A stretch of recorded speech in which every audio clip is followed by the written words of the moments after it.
Halo semuanya, selamat datang di channel Best Topic. Hari ini saya akan membahas mengenai trader maupun investor. Jadi, apa sih trader itu, apa sih investor itu, syarat-syarat buat jadi trader apa, syarat-syarat buat jadi investor apa. Kita akan kupas lebih dalam di sini dan supaya teman-teman nggak terjebak dengan namanya saya turun nih unlock sampai 50%, nggak cut loss, tapi saya trader gitu. Nah, itu merupakan sesuatu yang sebenarnya bisa kita hindari kalau kita mengerti role kita seperti apa, posisi kita. Oke, saya trader atau saya investor. Oke, langsung masuk aja ke materi kita hari ini.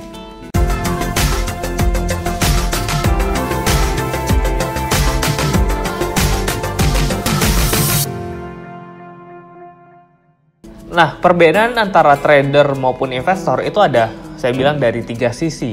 Yang pertama dari sisi keuntungan, yang kedua dari sisi waktu, dan yang ketiga dari sisi analisanya. Gitu.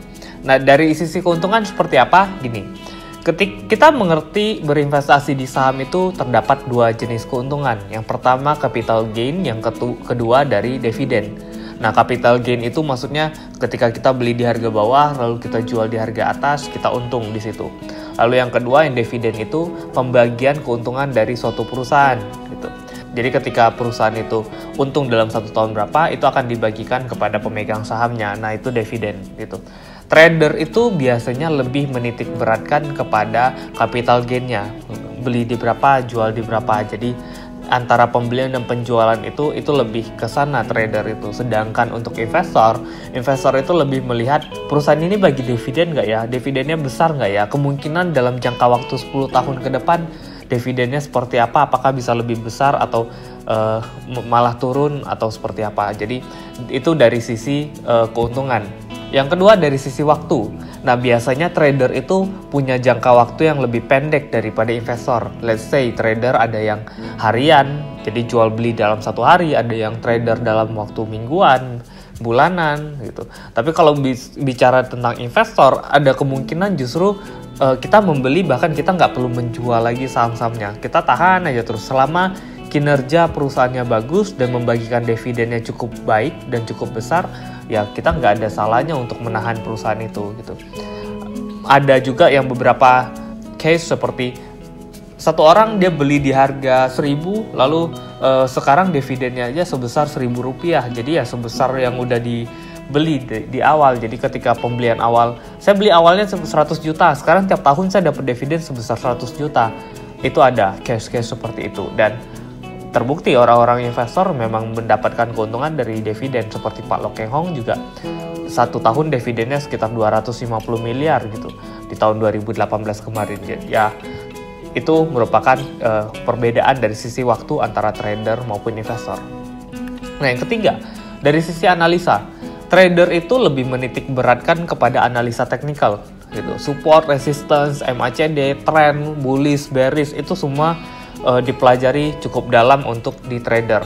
Walaupun trader juga mempelajari fundamental, tetapi akan lebih condong kepada analisa teknikal dibandingkan fundamental. Sedangkan investor itu lebih mementingkan analisa fundamentalnya. Entah investor itu nanti saya tetap harus punya analisa teknikal. Nah, tetapi analisa fundamentalnya akan lebih dalam dibandingkan analisa teknikal. Jadi ketika berbicara pada investor, ya perusahaan ini labanya sekian, lalu pembagian dividen yield-nya sekian, ROE-nya sekian, itu akan lebih, titik beratnya akan lebih ke sana. Prospek ke depan perusahaan ini seperti apa, manajemennya siapa, valuasinya lebih murah atau udah mahal, itu bagian fundamental. Nah, kalau trader tadi lebih ke teknikal. Jadi perbedaannya dari situ. Tapi kalau secara umum, dari 3 sisi yang saya sebutkan tadi, ada satu hal yang perlu kita perhatikan untuk bisa jadi trader atau investor gitu.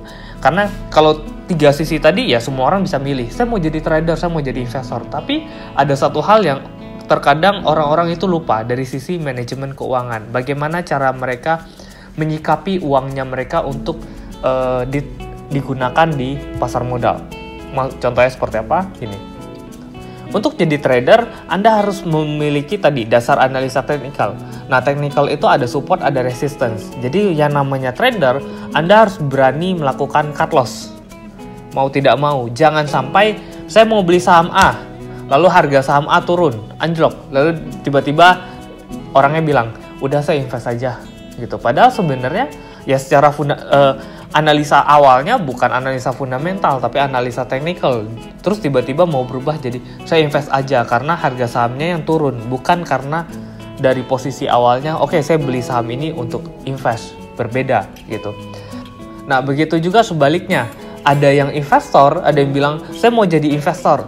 Lalu ketika dibeli udah capek-capek baca laporan keuangan, laporan tahunan, public expose, sudah menganalisa perusahaannya secara dalam baik dari sisi fundamentalnya gitu.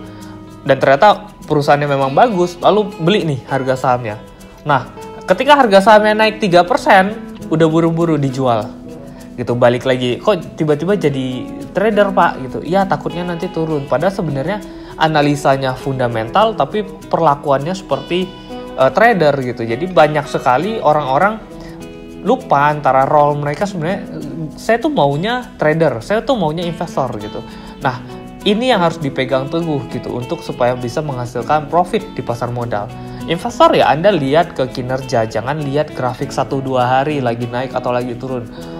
Itu tidak terlalu menggambarkan kinerja dari suatu perusahaan. Tapi kalau trader justru kadang perusahaan-perusahaan yang jelek ya mereka tetap beli. Kenapa? Karena ya lagi naik, kenapa tidak kita ikutkan gitu. Karena kita hanya memikirkan mungkin saya pegang saham ini 1-2 hari atau 3 hari atau seminggu udah clear gitu. Beda dengan investor yang mungkin saya pegang saham ini untuk 2 tahun atau 3 tahun untuk dividennya cukup besar di mana kemungkinan ada kenaikan pendapatan gitu. Nah, itu perbedaannya. Jadi ya kenapa bisa muncul ada trader yang bisa di portofolionya minus 50%, 60%? Balik lagi karena mereka tidak disiplin, tidak benar-benar mengetahui sebenarnya mereka itu ingin jadi trader atau ingin jadi investor. Begitu juga dengan investor yang lagi harga sahamnya naik, tiba-tiba baru naik 5% udah buru-buru dijual. Kenapa? Karena balik lagi tidak disiplin. Kedisiplinan itu penting sekali di pasar modal karena ya itu tujuan awalnya. Kenapa kamu beli saham A? Oh, saham A bagus karena prospeknya ke depan bagus. Lalu tiba-tiba naiknya baru 2 hari naik 2%. Hilang tuh semua, prospek ke depannya bagus, labanya tahun depan naik gitu. Jadi hilang semua, jadi buyar semua. Itu karena tidak disiplin. Tapi untuk membahas tentang kedisiplinan itu akan balik lagi ke diri Anda sendiri gitu. Anda yang harus menentukan, oke, saya disiplin, saya mau jadi trader, saya mau jadi investor. Yang akan saya bahas di hari ini adalah dari sisi manajemen keuangan yang sebenarnya bisa kita atur dan benar-benar kita bisa lihat di situ. Jadi kalau saya bilang trader maupun investor itu bukan pilihan, tapi tergantung dari bagaimana cara kita mengelola keuangan kita di pasar modal. Contohnya seperti apa? Begini. Saya klasifikasikan antara perbedaan trader maupun investor itu dari money managementnya, tergantung dari hal ini. Jadi, misalnya ada satu orang, dia mau jadi trader. Misal dananya 100 juta, saya mau buka rekening saham, saya punya uang 100 juta, saya transfer 100 juta ke rekening saham saya, lalu 100 juta itu nggak bakal saya tambah-tambah. Saya akan putar uang 100 juta itu antara naik atau turun, yaitu 100 juta itu aja yang akan saya mainkan. Nah, itu mau nggak mau orang ini harus jadi trader. Kenapa trader? Orang ini harus punya batas cut loss, harus punya batas take profit. Kenapa? Ya karena kalau 100 juta itu dibeli saham lalu harga sahamnya turun dan dia nggak punya batas cut loss, ya kemungkinan dia bisa loss sampai 40%, 50%, 60% gitu. Walaupun tidak menutup kemungkinan dia cut loss dulu, dia pindah ke saham lain, lalu saham lain turun, ya dia tetap masih bisa loss. Tapi alangkah lebih baik kalau uangnya cuma 100 juta dan itu yang diputar, maka dia harus mempunyai batas cut loss untuk membatasi kerugiannya. Karena tujuan trader untuk jangka pendek, bukan buat jangka panjang. Nah, sedangkan investor itu adalah orang yang siap untuk menambah lagi uangnya ke pasar modal. Contohnya seperti ini. Saya beli Telkom pertama sekali misalnya. Karena perusahaannya bagus, karena prospek kedepannya bagus, karena labanya tahun depan kemungkinan meningkat. Lalu kemungkinan 20 tahun lagi orang masih tetap pakai pulsa, tetap pakai internet, terus kedepannya seluruh penduduk Indonesia bisa akses internet. Jadi menurut saya Telkom oke. Nah, ketika saya mengatakan hal seperti itu dan sudah di research, misalnya udah baca laporan keuangan, laporan tahunan, lalu baca manajemennya siapa, lalu prospeknya gimana. Nah, kita dapat misalnya Telkom oke, bagus. kita hanya bisa invest di Telkom jika kita punya power untuk kita membeli lagi sahamnya. Jadi nggak dari 100 juta tadi beli Telkom sekali aja dibiarin, nggak gitu. Tapi saya punya power gini, oke saya masukin pertama 10 juta, nanti ketika bulan depan saya gajian saya masukin lagi 10 juta, itu bulan depan gajian saya masukkan lagi 10 juta. Orang seperti ini adalah orang yang sangat cocok untuk menjadi seorang investor. Kenapa? Karena ketika harga sahamnya turun, dia nggak takut, justru dia seneng. Kenapa? Karena bulan depan dia masih gajian, dia masih bisa beli sahamnya. Gitu. Justru kalau turun tambah seneng karena bisa beli lebih murah. Dikumpulin gitu. Baru nanti naik misalnya. Nah itu cocok untuk menjadi investor. Makanya kalau ada baca Pak Lokehong cara tradingnya seperti apa, harga saham turun, Pak Lokehong seneng. Kenapa? Karena Pak Lokehong punya tenaga untuk terus membeli saham-saham tersebut gitu. Jadi untuk menjadi investor harus punya kemampuan untuk membeli lagi di harga yang lebih murah gitu, atau kemampuan untuk menambah modalnya ke pasar modal. Nah, seorang investor itu nggak harus melakukan cut loss. Jadi dia bisa aja, oh lagi turun nih, udah turun 10%. Saya tahan aja deh, nggak apa-apa, saya nanti bisa beli lagi. Kenapa? Karena perusahaannya bagus, sayang kalau saya jual perusahaan bagus ini gitu.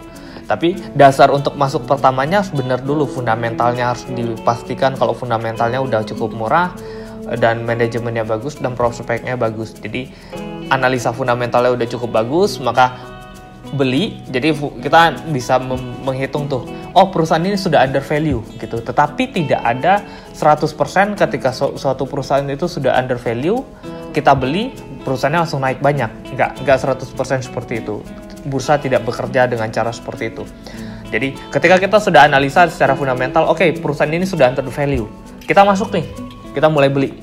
Nah ternyata perusahaan ini kembali turun gitu karena ada satu atau lain hal, atau karena politik, bisnis, ekonomi dan lain hal gitu mempengaruhi harga sahamnya untuk turun. Ya kita nggak perlu takut, asal kita sudah cek bagus. Kalau di harga yang sebelum turun aja kita bilang sudah under value, apalagi waktu turun kita bisa beli lebih murah gitu. Itu kenapa untuk jadi investor waktunya lebih panjang, akan lebih senang karena kumpulinnya jadi lebih banyak. Nanti sekalinya udah naik ya tinggal panen seperti itu. Nah balik lagi, ketika Anda ingin menjadi trader, apapun alasannya Anda harus punya batas cut loss dan batas taking profit gitu. Kenapa? Karena psikologi itu sangat berpengaruh untuk trader. Karena untuk jadi trader itu cukup lebih sulit daripada investor yang kerjaannya cuma beli aja. Tapi untuk jadi trader itu ada pengaruh ke psikologis lagi. Contohnya apa? Contohnya gini. Saya beli saham, harga sahamnya turun 2%. Lalu kita pikir, oh perusahaan ini bagus, tahan dulu deh. Terus tiba-tiba harga saham turun sampai 10%. Nah ketika udah turun sampai 10%, otak kita berpikir, ini udah turun terlalu banyak, kemungkinan masih bisa rebound. Ternyata masih terus turun, terus minus 20%. Yang begini biasanya orang pada bilang, udah nanggung, tahan aja deh gitu. Yang akhirnya ya uangnya justru jadi mandek, nggak ngapa-ngapain, stuck aja di situ, nggak bisa kemana-mana gitu. Kenapa? Ya karena nggak bisa diputar, karena dipikir kalau cut loss udah sayang, udah minus 20%, kalau mau dipindahin juga udah sayang gitu karena udah terlalu dalam. Saya kasih ilustrasi contohnya seperti ini. Kalau seorang trader melihat suatu kesempatan, jadi kita analisa teknikal nih. Misalnya ada satu contoh nih, perusahaan ini harga sahamnya udah turun. Kalau kita gambar teknikal analisisnya, supportnya sudah kelihatan, ini berada di support. Kalau menggunakan analisa teknikal, kemungkinan kita akan beli karena sudah di support. Dengan catatan, jika menembus garis ini, akan kita jual terlebih dahulu. Lalu kita cek lagi, resistensinya di mana? Ternyata setelah dicek, kemungkinan ini adalah resistance terdekatnya, ya. Oke, jadi range-nya dari 4050 sampai ke 4160. Nah, ketika ternyata besok harga sahamnya naik, nyentuh nih, sempat nyentuh high-nya 4160. Anda bisa lihat di atas hanya 4160, ya tinggal taking profit. Jadinya seorang trader ini menjadi untung gitu, karena atau dia bisa tunggu. Oke, kayaknya kita tunggu, kalau nanti tembus hold, kalau nggak bisa tembus dijual. Oke, tembus di hold gitu. Dengan batas cut loss-nya sekarang supportnya di atas nih. Kalau tembus dijual, kalau hold berarti kita akan cari lagi resist selanjutnya di mana? Di sekitar area sini. Resistance-nya yang terdekat. Oke. Nah, dibiarin. oh ternyata break lagi ke bawah, ya udah di sini Anda sudah taking profit, sudah batasi keuntungan Anda, jadi Anda sudah mulai untung karena belinya di sekitar area sini 4080 mungkin, lalu jual di 4150. Clear, selesai. Nah, tapi ada trader yang nggak sempat jual nih, ya udah kepalang basah, udah deket lagi balik ke 4120, terus dia nggak mau jual, lalu harga sahamnya kembali ke support lagi, akhirnya tembus lalu tutup, tapi untungnya penutupan kembali naik, jadi masih bisa di hold, masih naik lagi. Oke, dia bisa jual lagi ketika di sini. Nah, atau kalau dia masih nggak sempat jual, nah ini mulai break, penutupan tutup di bawah garis support, ya kan? Nah, dengan begini ya kemungkinan besar orangnya bisa cut loss terlebih dahulu atau keluar lebih dahulu. Kenapa? Kalau tidak ya kemungkinan besar, nah sudah kepalang basah sampai ke sini. Kalau kita hitung dari masuk di sini sampai turun di bawah sini, orangnya sudah minus sekitar 6%. Gitu. Kalaupun nggak cut loss ya, di sini akan menjadi support baru karena titik terendah baru, dia mulai mantul. Ketika break di sini ya mau nggak mau cut loss lagi. Gitu. Untuk trader ini harus disiplin dalam menentukan kapan beli, kapan jual. Trading plan itu penting dan belajar analisa teknikal itu penting. Jadi kalau Anda ingin jadi trader, Anda harus belajar analisa teknikalnya lebih dalam untuk menentukan kapan waktu beli, kapan waktu jual, trading plan yang benar. Karena kalau sahamnya itu tembus area support, ya Anda nggak bisa tiba-tiba bilang udah saya invest aja harga sahamnya gitu. Padahal orang ini nggak akan beli lagi nanti ketika di harga bawah, karena uangnya udah terbatas, udah cuma pakai uang itu aja. Jadi ya sekarang nyangkut, misalnya belinya tadi di harga 4.000, sekarang di 2.600, ya sekarang hanya berharap untuk sahamnya kembali naik ke atas. Dan trader ini tiba-tiba berubah arah menjadi investor, di mana investornya ya saya bilang udah salah kaprah. Nah jadi orang ini kalau kita lihat, kalau kita hitung ya dari grafik ini, waktu dari 4.000 turun ke 2.600, maka orang ini udah minus 35%. Tapi kalau kita balik dari harga 2.600 untuk kembali ke harga 4.000 lagi, dia butuh kenaikan hampir sekitar 55%. Jadi kalau trader itu sudah cut loss dulu kemarin di awal-awal menembus support, lalu kebetulan sekarang di area 2.600 ini kalau kita lihat kembali, ini termasuk salah satu area support ya dengan terendahnya kemarin di sini. Ya di sini bisa spekulasi untuk mulai membeli. Nanti jika suatu saat kembali lagi ke 4.000 ya berarti balik lagi ke 55%, keuntungannya 55%. Dibandingkan harus nunggu nanti dari 4.000 nggak cut loss, tunggu 2.600 lalu nunggu lagi balik ke 4.000 lagi. Itu selain butuh waktu yang lama, ya sayang aja uangnya sudah kebenem begitu banyak gitu. Nah, lalu untuk investor, apapun aliran investasimu atau aliran investormu, baik itu growth investing, baik itu value investing, seharusnya Anda diajarkan bahwa memanajemen keuangan dalam membeli sahammu itu penting gitu. Jangan sampai karena Anda berpikir, oke, saya analisa fundamental aliran A, aliran B gitu. Lalu tanpa memikirkan bagaimana cara money management, Anda babat semuanya dengan cara yang sama seperti trader, seperti orang-orang biasa gitu. Jadi saya hanya beli di satu sisi gitu. Saya cuma punya uang 50 juta, setelah saya kumpulkan saya hanya pakai itu aja untuk saya investasi di saham untuk jadi investor. Terus tiba-tiba harga saham Telkom kembali tadi turun dari 4.000 ke 2.600. Alhasil ya dia cuma nunggu aja kerjaannya, dan posisi cashnya juga sudah turunnya cukup dalam gitu. Nah, untuk jadi investor gimana cara memanage keuangannya supaya jadi lebih aman? Ya, kita analisa dulu. Oke, ini fundamentalnya sudah cukup murah belum? Apakah PR-nya sudah murah, PBV-nya sudah murah? Oke, kalau sudah cukup dengan potensi ke depannya masih ada, lalu perusahaannya masih cukup bagus, dividennya cukup besar. Oke, kita bisa masuk, kita bisa membeli. Nah, belinya seperti apa? Kita anggapan secara fundamental harga yang sudah mulai murah itu di area 3.800 di sini.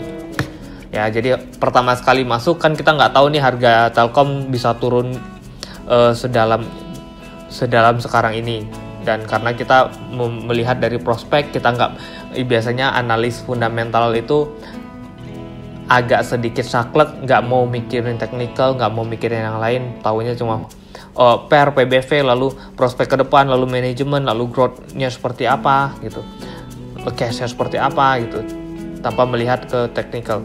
Nah setelah itu, ternyata harga sahamnya turun lagi nih. Nah kapan waktu yang tepat untuk mulai masuk? Ketika, kalau saya bilang sih, lebih enak ketika Anda gajian, kalau harga cukup murah ya Anda masuk gitu, apalagi sudah terkoreksi cukup dalam. Atau kalau memang Anda punya cash untuk masuk, ya tunggu, apalagi situasi seperti sekarang ini, lihat di area 10% masuk gitu, mulai beli di area minus 10%, lalu ketika turun lagi minus 10% masuk lagi. Oke, di sini masuk lagi, average down lagi, lalu tuh ketika turun lagi sekitar 10%, ya kisaran di sini 10%, average down lagi gitu. Ya, ini merupakan manajemen keuangan yang cukup baik bagi analis pun, investor jangka panjang gitu. Jadi mungkin rata-ratanya sekarang ini berada di area tengah nih gitu. Saya kasih contoh, mungkin sekarang rata-ratanya berada di sini. Kasih warna yang cukup beda supaya kelihatan. Nah mungkin rata-rata sekarang di area 3.200 gitu. Jadi ketika nanti harga sahamnya balik ke harga 3.200, justru karena beli terus secara akumulasi, ya nanti potensi profitnya lebih besar daripada baru beli di atas ini ternyata sahamnya langsung naik. Kan sayang sekali gitu, apalagi yang namanya investor biasanya nggak punya porsi uang yang cukup besar untuk masuk di awal gitu. Alangkah lebih baik justru biasanya investor ketika saya beli, kalau bisa dia turun dulu karena saya bisa beli lagi gitu. Tapi nanti sekalinya naik, ya saya udah banyak sekali yang saya kumpulkan di saham itu untuk saya panen nanti suatu saat nanti. Seperti itu. Jadi kesimpulannya adalah trader maupun investor itu merupakan suatu bentuk hasil dari bagaimana kamu memanage keuanganmu. Kamu bisa saja memilih, saya mau jadi trader, saya mau jadi investor. Ya berarti kamu harus ikut. Oke, jadi trader berarti saya harus punya batas cut loss, batas take profit, lalu bisa dengan uang yang sekali transfer gitu. Atau saya mau jadi investor, ya silakan. Anda yang menentukan sendiri. Berarti Anda siap untuk menambah saham-saham yang lagi murah atau lagi turun gitu. Jangan sampai Anda bilangnya pengen jadi trader tapi gayanya seperti investor, atau Anda bilangnya pengen jadi investor tapi gayanya seperti trader gitu. Oke, jadi itu saja perbedaan antara trader maupun investor menurut saya. Semoga apa yang saya bagikan hari ini dapat berguna bagi Anda untuk menentukan trading plan maupun bagaimana caranya Anda mendapatkan profit di Bursa Efek Indonesia. Jangan lupa klik like, subscribe, dan share video ini jika Anda rasa video ini bermanfaat. Semoga cuan terus, sampai jumpa di video selanjutnya.